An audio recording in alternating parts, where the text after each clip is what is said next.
Você é judeu. Eu sou judeu. A grande... De mãe e pai. De mãe e pai. Judeus são só aqueles...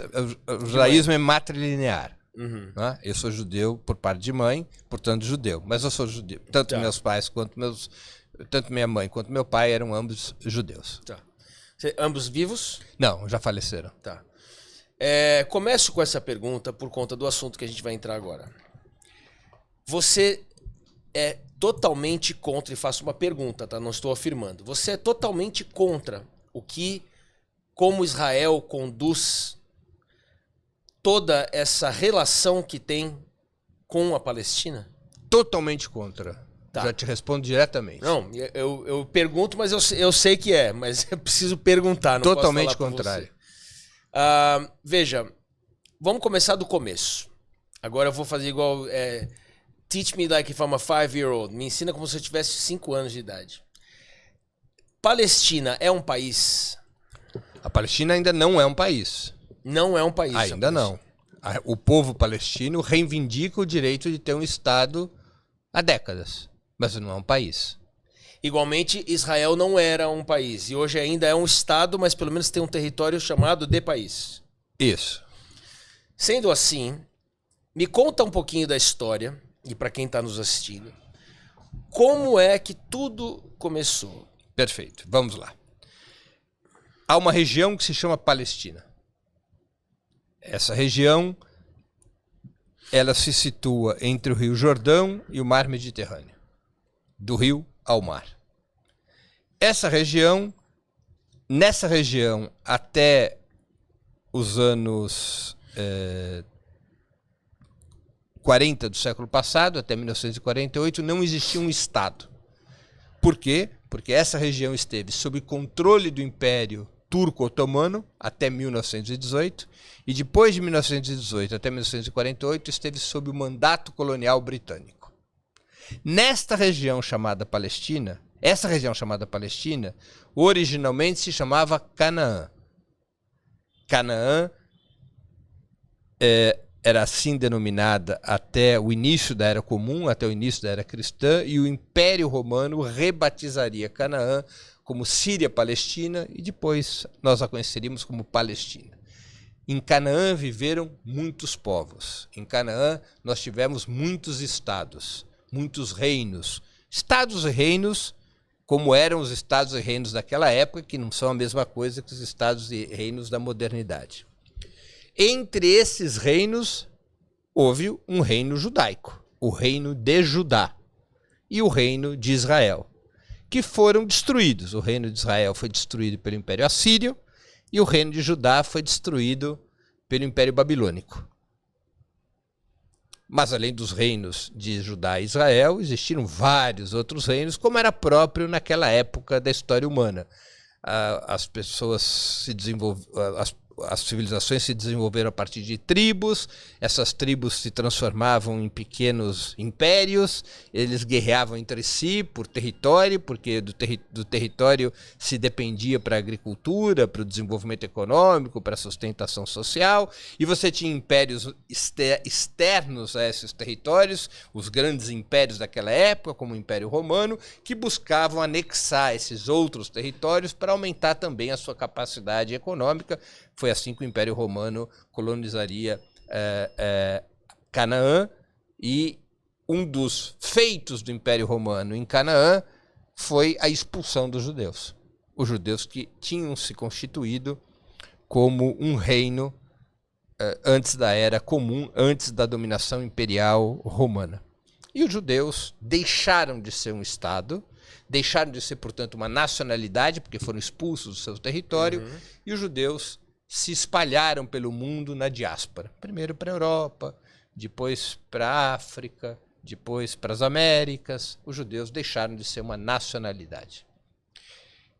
Ao longo dos séculos foi se constituindo uma população palestina, que é a população que vivia naquela região da Palestina. A maioria esmagadora dessa população palestina, no final do século XIX, ela era de etnia árabe e de religião muçulmana. Certo. 85% a 90% da população era assim, etnia árabe e religião muçulmana. Havia um pequeno grupo de cristãos, de religião cristã, das mais diferentes etnias, mas de religião cristã. E havia um pequeno grupo de judeus que continuou a viver na Palestina e que não chegava no final do século XIX a 5% da população. Essa era a situação da Palestina. Certo.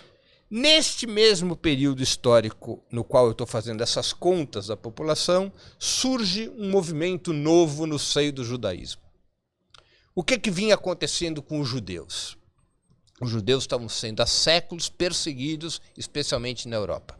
Então havia uma discussão entre os judeus sobre como enfrentar essa perseguição. Como enfrentar o que se passou a chamar no século XIX de antissemitismo. Antissemitismo é um nome que se convencionou dar à perseguição contra os judeus. Havia, portanto, um debate entre os judeus como enfrentar esse problema. E aí surge um movimento, uma corrente ideológica que propõe uma solução para aquela perseguição aos judeus. Esse movimento é o sionismo. O sionismo surge, em termos modernos, a partir da liderança de um homem chamado Theodor Herzl, que escreve um livro chamado O Estado Judeu. O que propunha Theodor Herzl? 1897. Tá. Ele publica esse livro em 1896. Em 1897 se reúne o primeiro Congresso Sionista Mundial. Tá. É ali o marco fundador do movimento sionista. O que propõe o movimento sionista para enfrentar o antissemitismo? Propõe uma solução heterodoxa, que é não enfrentar o antissemitismo. Vamos fugir do antissemitismo. Vamos criar um Estado judeu, um Estado sob supremacia étnica judaica, e vamos construir, esse é um pilar. E o segundo pilar, vamos construir esse Estado fora da Europa. Vamos construir esse Estado, no início se discutia construir esse Estado até na Patagônia, em Chipre, em Uganda, em Uganda. Mas finalmente prevalece no Congresso Sionista Mundial que esse Estado deveria ser construído nas terras ancestrais, ou seja, na Palestina. Certo. Essa decisão de construir na Palestina é porque o movimento sionista se dá conta que precisaria do apoio religioso para poder atrair os judeus dos mais diferentes cantos do mundo para o seu projeto.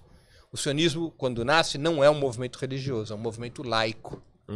Mas ele percebe que precisaria da religião para poder convencer os judeus que estavam ali no Império Russo, na Polônia, na Ucrânia, espalhados, judeus que haviam empobrecido, que haviam se proletarizado, mas que tinham vínculos com a religião judaica. O movimento sionista se dá conta que precisaria da religião para convencer os judeus a se integrarem a um Estado a ser criado, esse Estado judeu. Então, você tem esses dois pilares desse movimento. O movimento sionista, como qualquer corrente ideológica, ele tem muitas alas. De alas mais moderadas, alas mais extremistas, alas que se consideram mais à esquerda, porque imaginavam construir um Estado judeu com características mais próximas à social-democracia europeia, outros que imaginavam construir esse Estado judeu como um território exemplar do liberalismo. Você tinha de tudo, várias alas, mas esses eram os dois princípios ideológicos do sionismo. Construir um Estado judeu e construir esse Estado judeu na Palestina. Qual era o grande problema? Ou quais eram os grandes problemas? Um problema, construir uma etnocracia, um Estado baseado em supremacia étnica, é por si um grave problema. Você não tem nenhum Estado de supremacia étnica no mundo.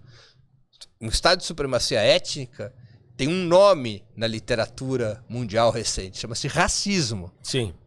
Não é? Ou seja, aqui só pode entrar quem não é que só pode entrar.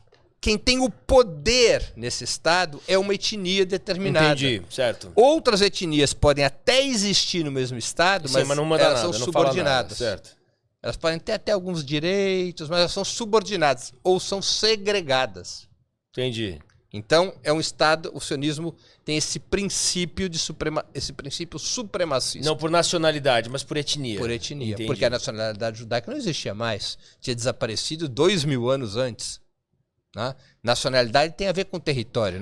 Mas inicialmente, então, a ideia era que fosse recriada a nacionalidade. É que não estavam aderindo a isso. Claro. Portanto, mas eles queriam apelaram pra- recriar a nacionalidade através de um processo inverso Sim, eu àquele entendi. que o mundo conhecia. Entendi. E como é que os estados foram criados? Você tinha um povo num determinado território, esse povo, num determinado território, constituía uma nacionalidade, Aham. essa nacionalidade se libertava dos seus opressores e constituía um estado. Pronto.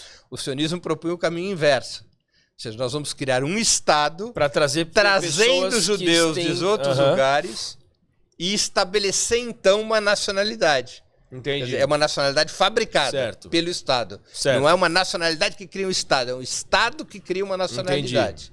Né? A partir de um princípio de supremacia étnica. Esse é um problema grave.